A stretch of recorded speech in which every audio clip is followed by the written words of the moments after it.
Hello my lovelies and welcome to Sunday here at Windy Bum. Oh gosh, and I've had a delightfully lazy day so far. I didn't get up until 10:30. It was a mad crazy night last night.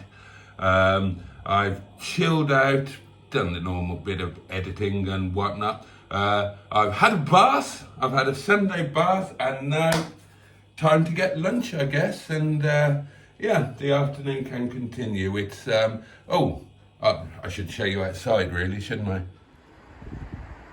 And outside is rather lovely, actually, rather lovely. I mean, it's still been a bit wet, as you can see, but blue skies. It's not warm, but it's not cold either, yeah, a very pleasant autumnal day. So actually, job number one is to get some washing on. I'll just go and see what I've got upstairs. Okay, a few more bits to make it load.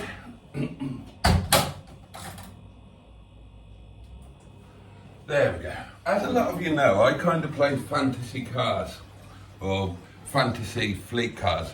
So I'm always dreaming of, not planning, well kind of planning, but mostly dreaming of the next one. And as you know, I've had my heart set on a Discovery 3.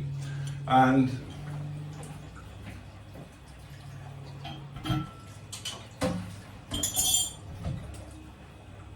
bear in mind, this is all entirely theoretical, because obviously I'm skint and will probably be skint for the rest of my life.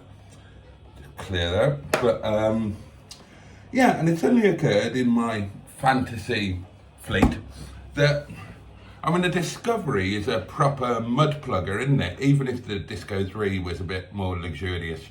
And I've got my mud plugger with the Freelander. And it was always said back in the day, Clarkson certainly always said, and obviously I trust Clarkson's word more than I trust God's word. Clarkson always said, don't buy a Disco, buy a Freelander, they're better. Certainly with the Disco 1 and 2. And the Disco 3 is deeply unreliable. So I thought, well, why not just go for a Range Rover in the fantasy fleet? And I had a look, and they're actually a bit cheaper. I mean, you can get, and I was well out of touch with Range Rovers, but looking at 2004, which would fit in with the rest of the fleet, then a Vogue SE, 4.4 BMW V8, what a fabulous thing. And you can buy one for £4,000. £4,000. And you'd only need to budget another 20 or 30 grand to mend everything that's wrong with it. So maybe that's not as completely theoretical as I think. Maybe in a year's time, there could be a bit of trading up. A couple of fleet members could go. I could have my arse into a Range Rover. Now, wouldn't that be a thing? I mean, it'd be a Range Rover that was sitting still, because I couldn't afford to repair it, tax it, or put fuel in it. But it would still be a Range Rover. What's going on? That's really quick. We'll actually come up on what this thing now. I'll have to wait for that. Good evening, Mr. Harwood. So Mr. Coleman is here with me, the rubbish mechanic. This is, I think, the seventh one of these we've actually done. One of the Vegas, the Volvo type, which is strange, but it might just be for the white block engine thing. On the Civic VTI, I've got the pictures, so I shall show them to Mr. Coleman later. Yeah, well, anyway, I've seen Mr. Harwood says she has a safe journey, weather is bad. I think, as you know, back in July, I purchased a Rover 216, early one, 1990 216 GSI Auto. That is quite a well-known car in certain scenes. In fact, a chap called Chris James, who some of you might know, used to be the eBay advert. And the plastics on the outside, black plastics, needing people to say that we really do things. Okay, well, the potatoes are in and roasting. Oh, probably need turning now, actually.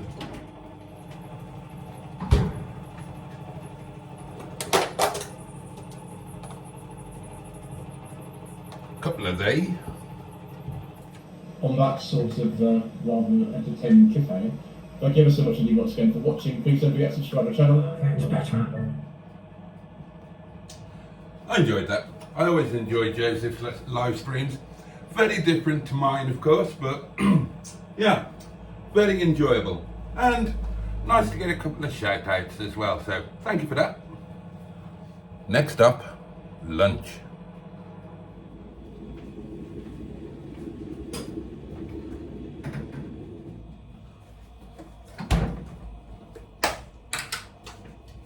Gotta have a bit of butter with your beans.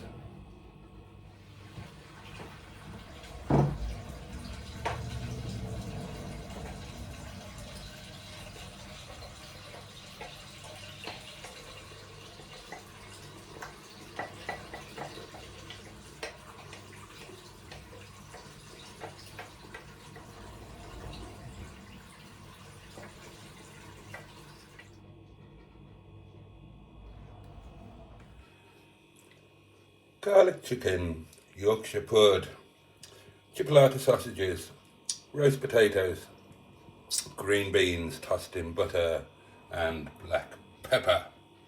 But that lethal right hand still considered as a top 4 heavyweight and predicted by many to totally demolish Anthony Joshua if they ever bloody fight. But just hold on a heavy costume minute. Is he really that good? Is the superb record a true reflection, or is it padding? And what if it's all a little bit of a facade? Well, let me lube up your intrigue and delve a bit deeper into the crack of the wilder hype to see if it's justified or if it's a fraud. Steve Rapid.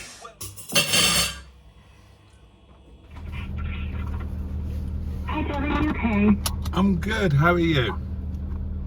I'm alright, I went to London Snow yesterday. Oh, did you? Yeah, I came home today. I just had one night there on my own. Needed a bit of a getaway, do you know what I mean? And I went down to the Labour Council meeting on Thursday night in Mansford.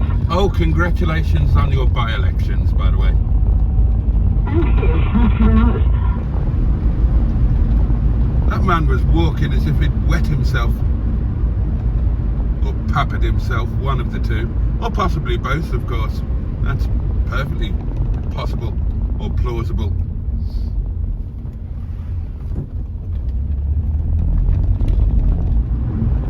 Yeah, I think that I might need to buy the Grand Hotel in London Snow at some point. It's magnificent.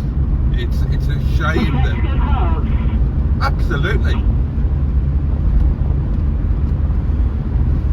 Okay, I think we could get it between us if we work hard enough. I can't see why not. I really like the hotel. Find it interesting. So do I. After the pandemic buggered everything up, I'm going to start going back to Malta every month. I'm good. I'm coming as well. All right, darling. Speak to you later. Take care. Bye-bye. Bye. Bye. And that's it. Another night done. Time to go home. Okay, my lovelies, we're heading up the hill to home, and tonight was okay. Quite enjoyed tonight, actually. Not a little busy early on, and then it just kind of went quiet, so we could catch up after the madness of last night. Oh God, and it was bloody madness as well. Not too bad a fallout from last night. 2 non-positive reviews left on one platform, and that platform was Just Eat, so I don't care about that so much. Justifiably non-positive as well. We were slow last night. I mean, you know, most people understand that we got hit with a mad service. People weren't booked, people were coming in on spec, so you know, they kind of know that they're going to be taking their chances a bit, and they're absolutely fine. But takeaways were also running a little bit late, and of course people who order via an app, like via the Just Eat app, they don't know what's going on and they don't really care. They just want their food at the time that the app tells them it'll get there, and we didn't get it there in time, so they're entitled to leave a non-positive. yeah, tonight was perfectly pleasant.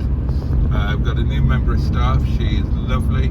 What a brave girl. She's only a kid. She's came over from Nepal a month ago on her own. She's at Nottingham Uni, studying, oh Christ, what was it?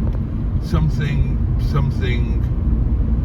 ultra microbiology or some such. But yeah, so she's being trained up. Hopefully she will stick with us. She's yeah, she's very nice. And of course it's going to be a different Sunday to the norm. Normally I would get home, I would do today's daily diary, I would do Boaty's noshes, both ready for tomorrow, and then in the morning I would be getting up and going to the yard, and none of that is going to be happening because we are open tomorrow night. I don't think we're going to be very busy, and I think we'll be closing earlier than usual because, you know, nobody expects us to be open on a Monday. Obviously I'll put stuff out on social media, but not everybody sees that. So, oh well, anyway, here we are. Home sweet home. So, on that note, I am doing a live stream tonight, so that's something that's, again, a little bit different for a Sunday. But on that note, I'm going to say good night, God bless, have a safe and peaceful one, much love from me, and I look forward to seeing you next time.